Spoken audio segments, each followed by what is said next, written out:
আসসালামু আলাইকুম। ইমাম গাজ্জালি রহমতুল্লাহ আলাইহি। ইমাম গাজ্জালি 1058 সালে এর মধ্যে এশিয়ার সবচেয়ে উর্বর ভূমি যেখানে অনেক মুসলিম মনীষী জন্মেছেন সেই খোরাসানের তুস শহরে অথবা তার পাশে জন্মগ্রহণ করেন। তিনি এমন এক পরিবারে জন্ম নিয়েছিলেন যার পূর্বসূরি ইরানের এবং সুফি আকিদার প্রতি তাদের অগাধ শ্রদ্ধা ছিল। ইমাম আল গাজ্জালির পিতা নিজে একজন পণ্ডিত ব্যক্তিত্ব না হলেও উনি পণ্ডিত ব্যক্তিদের অনেক কদর করতেন এবং ওনার মতো এই আশা লালিত ছিল যে ওনার ছেলেরা বড় হয়ে পণ্ডিত্য অর্জন করবেন।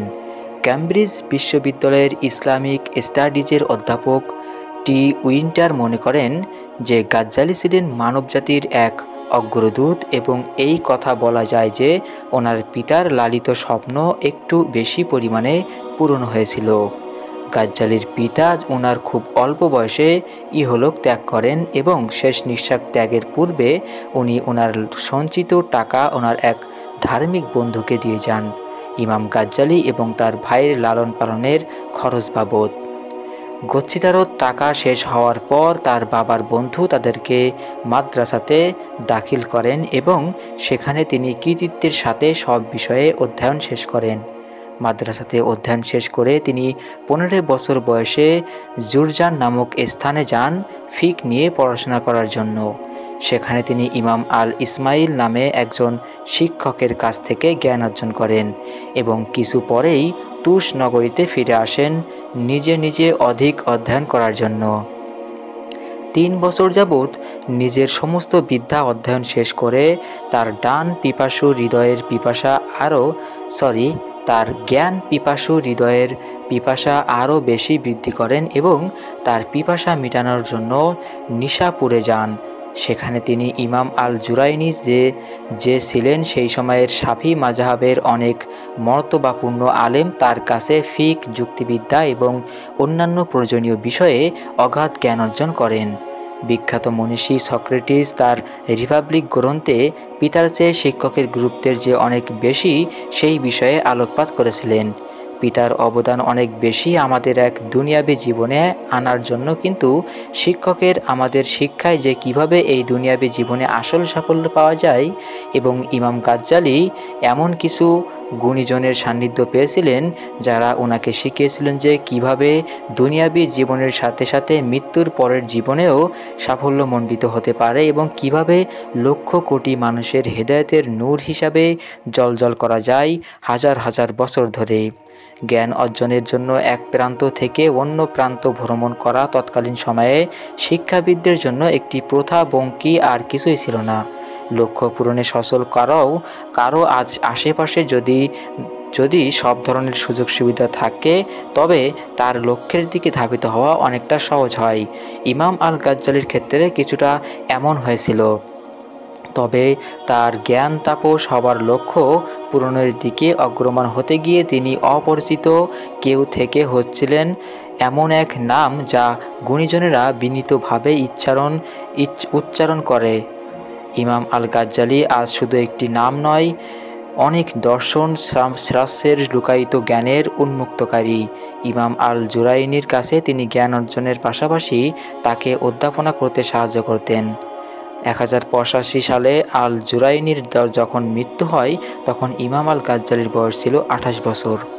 তখন তিনি নিজাম আল মুলক এর সুনজরে আসেন এবং তিনি তাকে কোর্টে নিযুক্ত করেন।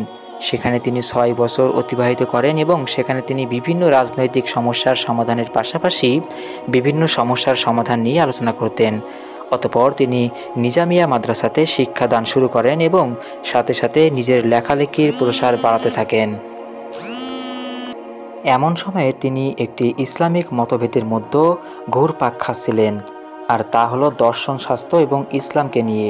উনি ইসলামের পক্ষে মত দেন এবং মতবাদ দেন যে দর্শন ইসলামের সাথে সামঞ্জস্য শুধু তাহাই গ্রহণযোগ্য, কারণ সত্যিকারের সত্য হলো ইসলাম, যা সারা জাহানের প্রভু হতে আগত। তিনি গ্রিক দর্শনবিদদের লেখা সব বইয়ের উপর প্রচুর পরিমাণে অধ্যয়ন করেন এবং ইসলামী দর্শনবিদ ইবনে রুশদ এর বইয়ের উপরও অনেক চর্চা করে। এই সিদ্ধান্তে উপনীত হন যে তিনি নিজে সিরিজ আকারে অনেক অনেক বই লেখেন এবং তার মধ্যে একটি হলো ফাদাহ আল বাতনিয়াহ, ফাদিল আল মুস্তাসহিরিয়াহ এই বইটিতে তিনি দুইটি প্রধান বিষয়ে আলোকপাত করেন, আর তা হলো ইমামদের বিশ্বাসযোগ্যতা এবং ইসলামী শরিয়ার সঠিক বর্ণনা। উনি মূলত ওনার যুক্তি দিয়ে ইমামদের বিশ্বাসযোগ্যতাকে পরোক্ষভাবে আঘাত করেন, কিন্তু বরাবরের মতো তিনি খুব বেশি সফল হতে পারেননি। 1095 সালে 38 বছর বয়সে আল গাজ্জালি আধ্যাত্মিক খরায় ভোগেন এবং মূল কারণ ছিল যুক্তিতর্ক এবং আধ্যাত্মিকতার মধ্যে সামঞ্জস্য করতে না পারা।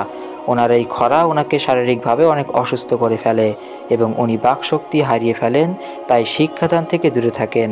আল গাজ্জালি মনে করতেন যে প্রতিটি কাজের একটি অত্যাধিক প্রভাব আছে, যেমন শাফি মাযহাবের অজুর পানি অন্য কোনো কাজে ব্যবহার নিষিদ্ধ, কারণ তারা মনে করেন যে অজুর পানির সাথে আমাদের পাপ ধুয়ে মুছে যায়, আর এটাই হলো আধ্যাত্মিক রূপ। বিখ্যাত ইসলামিক চিন্তাবিদ হামজা ইউসুফের মুখে শুনেছিলাম যে উনি এমন এক আরব পরিবারকে চেনেন যারা বেনামাজি দোকানির কাছ থেকে কোনো খাবার কেনেন না, এমনকি যে পশুর মাংস তারা খায় তাও তারা অতি যত্ন সহকারে লালন পালন করেন, কারণ তারা মনে করে যে প্রতিটি কাজেরই একটা অত্যাধিক আধ্যাত্মিক প্রভাব আছে। সেই বাসাতে আহার করার পর তার মনে হয়েছিল যে এত বরকতপূর্ণ খাবার তিনি কখনোই আর কোথায় পাননি। ইমাম আল গাজ্জালি যে 12,000 পাতা মুখস্থ না করে দর্শন শাস্ত্র নিয়ে কিছু বলতেন না, সেই তিনি বাকরুদ্ধ অবস্থায় নিজেই নিজেকে খুঁজছিলেন। ইমাম আল গাজ্জালির উপর সুফি দর্শনের প্রভাব অনেক বেশি পরিমাণে ছিল, কারণ ওনার পিতা সুফি দর্শনের প্রতি অনেক প্রেমাসক্ত ছিলেন এবং ওনার ভাই ছোটবেলা থেকেই সুফি তত্ত্বের একজন অনুগামী ছিলেন। জর্জ ওয়াশিংটন বিশ্ববিদ্যালয়ের ইসলামিক স্টাডিজের অধ্যাপক হুসাইন নাসের বলেন যে ছোটবেলা থেকেই আল গাজ্জালি ছিলেন প্রথাগত জ্ঞানের প্রতি আসক্ত এবং ওনার ভাই ছিলেন সুফি মতবাদের প্রতি অনুরাগী।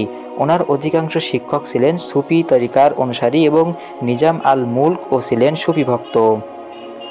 আল গাজ্জালি সুফি মতবাদের প্রতি বিস্তর অধ্যয়ন শুরু করেন এবং নিজে থেকেই বুঝতে পারেন যে এই মতবাদ কোনো গ্রন্থগত বিদ্যা নয় যা মুখস্থ বা অন্তস্থ করা যায়, বরং ইহা এমন এক যাত্রা যেখানে মানুষ নিজেকে সত্যিকারের মানুষ রূপে গড়ে তোলে। কিছু রীতিনীতি সাধনার মাধ্যমে আত্মশুদ্ধি হলো সুফি তরিকার, যা কুরআন এবং হাদিস বহির্ভূত নয়।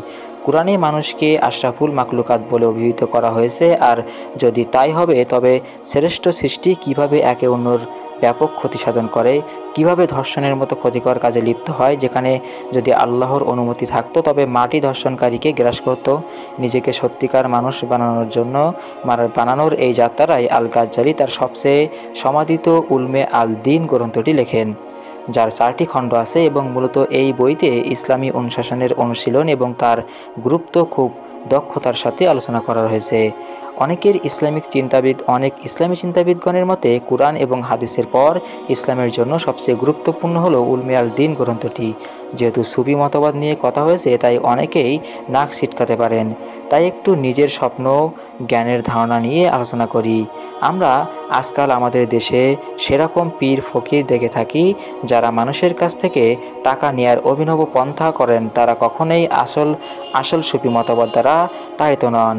মাজার পূজা এবং বিভিন্ন ধরনের বেশরিয়াতি কাজ করবার দ্বারা যারা নিজেদেরকে আবাসস্থান পূর্ণ করে রেখেছেন এবং নিজেদেরকে সুফি মতবাদের ধারক দাবি করেন, তারা সুফি মতবাদ হতে অনেক অনেক দূরে আছেন। সুফি বা তাসাউফ কখনোই মানুষকে ইসলামের শরিয়ত থেকে দূরে সরায় না, বরং শরিয়তের পূর্ণতা দান করে। আল্লাহ আমাদের সবাইকে এমন বেশরিয়াতি পীর ফকির থেকে মুক্ত রাখুন, আমিন। 1097 সালে আল গাজ্জালি বাগদাদে প্রবর্তন করেন এবং খুব স্বাভাবিক জীবনযাপন করতে থাকেন। তিনি নিজামিয়া মাদ্রাসাতে আবারও কিছু দিনের জন্য অধ্যাপনা করেন এবং পরে তিনি তুস শহরে চলে যান এবং স্বাভাবিকভাবে জীবনযাপন করেন।